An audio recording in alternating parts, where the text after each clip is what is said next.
अस्सलाम वालेकुम वीवर्स, कैसे हैं आप सब लोग। अल्लाह से उम्मीद है कि आप लोग ठीक होंगे, खैरियत से होंगे। और मैं भी अल्लाह का शुक्र है ठीक हूँ, खैरियत से हूँ।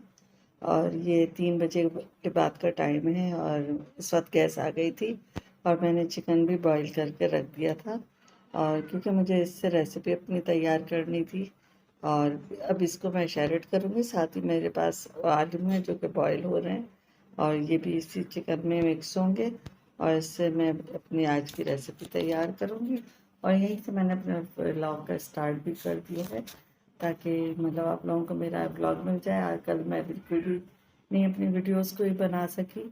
बस होता है कभी तबीयत नहीं सही होती और इतनी गर्मी एकदम से अचानक पड़ गई है ना कि बस वो रोज़ों में ही बुरा हाल हो जाता है और बस अजीब सी सबकी तबीयतें हैं। तो बस इसलिए ब्लॉग कभी कुछ नहीं बना सकी थी, ना डाल सकी मैं। खैर आज फिर भी मैंने ये रिकॉर्ड कर लिया है तो बस देखें कि कहाँ तक आप देख पाते हैं इसको। खैर इंशाल्लाह आगे भी मिलते रहेंगे। कोशिश मेरी है कि रोज़ मैं डालती रहूँ और आपको रोज़ वीडियोस मिलती रहे। और यहाँ पे चिकन की यखनी बच गई है, ये चाहे तो आप पकौड़ों में भी डाल सकती हैं। मैंने भी यही किया था, इसका पानी जो है ना इससे बेसन तैयार कर लिया था, अपना गोले में इस्तेमाल कर लिया था। तो उसमें चिकन का भी फ्लेवर आ गया था और मज़ेदार से वो पकौड़े जो है हमारे तैयार हो गए थे। आगे जाके आपको उनकी मतलब मिल भी जाएगा कि मैंने चिप्स वाले आलू बनाए थे, उसका भी बेसन इस पानी से घोल लिया था। और यहाँ पे मैं ये खरबूजे ले आए थे मेरे हस्बैंड, तो इनको मैंने खोल रही हूँ और खोल के भी काटती हूँ। और ये के बाद में मेरे हस्बैंड भी लग जाते हैं, पता नहीं इसमें लगे हैं नहीं लगे, मुझे याद ही नहीं आ रहा। तो चले खैर अभी आप देखें कि यहाँ पे तो फ़िलहाल मैं ही कर रही हूँ और शायद मैंने ही पूरे काटे थे। खैर पूरे तो मैंने भी नहीं दिखाए होंगे कि काटे कि नहीं काटे, लेकिन ये कि आपके साथ शेयर ज़रूर कर रही हूँ।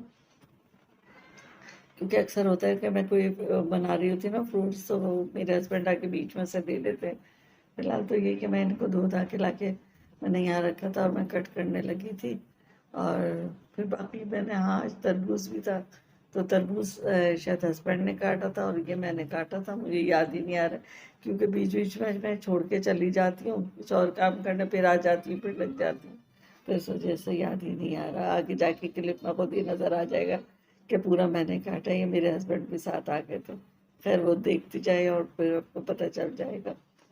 तो यहाँ पे खैर बाकी आप लोग बताएं, आप लोग सब कैसे हैं, कैसे रोज़े गुजर रहे हैं और क्या हो रहा है आप लोगों के यहाँ। मौसम कैसा है, गर्मी कैसी है, शिद्दत वाली है या नॉर्मल सी है। कराची में तो बड़ी शदीद सी गर्मी पड़ रही है और रातें भी गर्म बहुत हो गई हैं। पसीनों की मतलब शिद्दत से पसीने आ रहे हैं, वो वाली चीज़ है, वो वाली कैफियत हो रही है। और ये है कि क्या बताऊँ, बस कुछ भी नहीं समझ में आ रहा कि ब्लॉग में क्या बोलें क्या नहीं बोलें। खैर अभी तो फ़िलहाल यहाँ पे यही काम चल रहे हैं और आगे भी बड़े काम हैं। रेसिपी तैयार करनी थी। खैर फिर मेरी रेसिपी तो ना इफ्तार के भी बाद तैयार हुई थी, तो वो मैं शायद आपको कल के वीडियोज़ में दिखा दूँगी, व्लॉग में दिखा दूँगी। क्योंकि आज तो मैं मतलब मुझे मतलब वो करके ना, मैं इफ्तार करके मैंने फिर वो रेसिपी कंप्लीट की है। फिर वो रेसिपी मैंने अपलोड की है, तब मैं व्लॉग की तरफ आ गई हूँ। तो इसका क्लिप तो मैंने इसमें डाला नहीं है। तो ये कि कल इंशाल्लाह आपको ज़रूर मिल जाएगी उसकी, उसका वो वाला क्लिप इंशाल्लाह। उसलिए मतलब ये भी है ना, डालना भी बाज़ दफ़ा याद नहीं रहता है। तो यहाँ पे बस खरबूजे कट हो रहे हैं और साथ ही मैंने चीनी डाल के और यहाँ में चीनी डाल के पानी में और रख दिया था ये थोड़ा सा। और जब इफ्तार का टाइम आएगा तो उसमें बिल्कुल बर्फ़ या ठंडा पानी डाल देंगे। वैसे बर्फ़ तो खैर मैं अभी जमा भी नहीं रही हूँ, ठंड तो बहुत हो गई, लेकिन मैं कोल्ड ड्रिंक की जो खाली बोतलें होती हैं ना उन्हें फ्रीज़र में रख देती हूँ। तो वो जम जाती हैं, अच्छी खासी जम जाती हैं, तो फिर बहुत ठंडा पानी हम इसमें यूज़ कर लेते हैं और बाकी का बचा हुआ बर्फ़ जो है कूलर में डाल देते हैं। तो इस तरह दोनों काम हो जाते हैं। और यहाँ पे देखिए हम काम करते करते जब चीज़ें ख़त्म हो जाती हैं तो मुझे बड़ा गुस्सा आता है।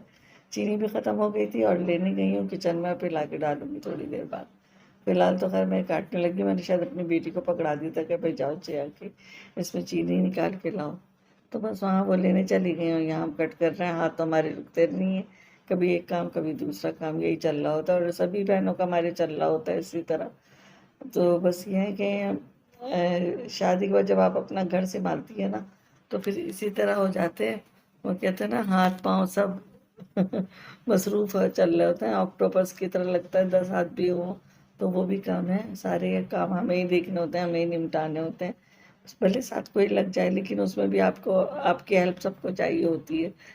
कि जैसे मेरे हस्बैंड अक्सर फ्रूट चाट बनाते हैं ना, आप लोगों ने देखा होगा ब्लॉग में भी, तो उनको सारी चीज़ें मैं ही दे रही होती हूँ, भाई चीनी डाल दो, चलो वही ले जाके चीनी डाल दी, काली मिर्च नमक डाल दो, वो डाल दिया। तो इस तरह करके हमें जा जा के करना पड़ता है, बस वो कट कर रहे होते हैं। खैर ये भी बड़ा काम होता है कि आपका कोई हाथ बटा दे तो बहुत बड़ा हो जाता है, मतलब आधा काम आपका हल्का हो जाता है। तो खैर ये है कि बस हम करते रहते हैं, वो भी करवाते रहते हैं, तो बस इसी तरह ज़िंदगी गुजर जाती है। साथ ही मैंने बाउल में ना खजूरें भी धो के रख दी थी, तो यहाँ पे ये मतलब खजूरें नई आई थी, लेकिन इतनी अच्छी क्वालिटी की नहीं आई थी जितनी पहली वाली थी। तो खैर होता है इस तरह भी, बच्चे खुद ही लाते हैं, मेरे बेटा लाते हैं, और उन्हीं के हाथों हो जाता है कि कभी अच्छी चीज़ आ गई, कभी वैसी चीज़ आ गई। और दुकानदार भी कर देते हैं, कुछ ना कुछ डंडी मार देते हैं, दिखाया कुछ और दिया कुछ। और यहाँ पे मैं वो फुलकियों बना रही हूँ, जिसका मैंने बेसन जो है ना, यखनी के पानी से मैंने घोला था। तो इस तरह हम कोई भी चीज़ वेस्ट नहीं करते हैं। यखनी में आप सोचें कितनी ताकत होती है, मुर्गी की सारी हड्डियों की ताकत होती है, अब उसी ताकत से आपने फुल्कियाँ बना ली, तो क्या मज़ेदार सी फुल्कियाँ होंगी। और जब आप खाएंगे तो आपके अंदर ताकत भी आएगी और फ्लेवर भी मज़े का हो जाएगा। तो यहाँ पे अभी इफ्तार में थोड़ा टाइम है, तो बस जल्दी जल्दी फुल्कियाँ डाल ली। अब मैंने यही शुरू कर दिया भाई, थोड़ा सा नमाज से पहले ही मैं कर लेती हूँ, वरना यही होता है, या तो गैस हल्की हो जाती है या फिर मैं बाहर किचन में ही होती हूँ और अजान शुरू हो जाती है। तो मैंने कहा इससे बेहतर है कि मैं किचन में हूँ या अजान शुरू हो जाए। और ये जिबाई तो ज़रूर आनी थी, मस्ट थी यहाँ पे, तो ना आती तो बात कैसे होती हमारी। खैर फिर ये था कि किचन में जब होती हूँ तो फिर मेरे बच्चे भाग भाग के मुझे खजूरें वगैरह शरबत पहुँचा रहे होते हैं, और मैं जल्दी जल्दी बना रही होती हूँ। जैसे शायद इससे पिछले या उससे पिछले ब्लॉग में मैंने आपको बताया था कि मेरे साथ ऐसा हुआ था, मैं फुल्कियाँ बना रही थी और अजान हो गई थी। तो खैर वो जब गरम गरम चाहिए होता है तो ऐसा ही है, लेकिन अब हमने थोड़ा सा चेंज किया अपनी रूटीन को कि भाई गरम गरम नहीं, थोड़ा सा ये है कि थोड़ा सा गरम, बहुत ज़्यादा गरम नहीं, कि हम भी टेबल पे हों तो सबको अच्छा लगता है। जाहिर सी बात है, माँ ना हो बच्चों की या हस्बैंड की वाइफ टेबल पे ना हो तो उन लोगों को अच्छा नहीं लग रहा होता है। तो ये सब चाहते हैं कि आ जाओ आ जाओ आ जाओ, लगा रखते हैं। और जाहिर सी बात है हमें तो कंप्लीट ही करके आना होता है ना, तो फिर मुझे गुस्सा भी आ जाता है बात पर कि भाई क्या आ जाओ जो लगा रखी है। अब मैं आऊँगी तो पकाएगा कौन, होता ही है ना कि जब घर की लेडी आ गई तो पकाएगा कौन। खैर बस इसी तरह ज़िंदगी गुजर जाती है इंसान की, करते करते, और लगे रहते हैं कामों में हम। और आप लोग बताइए, आप लोग क्या इस तरह से होता है आप लोगों के साथ कि आप लोग पका ही रहे होते हैं और अज़ानें शुरू हो जाती हैं। वैसे अक्सर ख़वातीन के साथ होता है, जो मतलब हमारी तरह गरम गरम फुल्कियाँ और गरम गरम सी चीज़ें रेसिपी अपनी बना रहे होते हैं कि गरम गरम सबको खिलाएं। तो उनके यहाँ ऐसा ही होता है कि खुद किचन में होते हैं और बाकी सब टेबल पे होते हैं या दस्तरखान पे होते हैं। खैर अभी तो हमारी फुल्कियाँ ख़त्म ही नहीं हो रही और हम भी बोले जा रहे हैं यहाँ पे। और खैर मैंने यहाँ पे आपसे ये बात कही थी तो मुझे आगे नज़र आ गया कि क्लिप बस अब बिल्कुल ख़त्म हो रहा है। तो चलें इंशाल्लाह हम मिलेंगे थोड़े मतलब थोड़ी देर बाद ही, ना थोड़े दिन बाद, इंशाल्लाह जल्द मिलेंगे नेक्स्ट वीडियो में। और बस आप लोग बताइएगा आपको मेरा ब्लॉग कैसा लगते हैं, अच्छे लगते हैं तो लाइक शेयर कीजिएगा, कमेंट्स भी कर लीजिएगा। तो मिलेंगे नेक्स्ट वीडियो में, तब तक के लिए अल्लाह हाफ़िज़।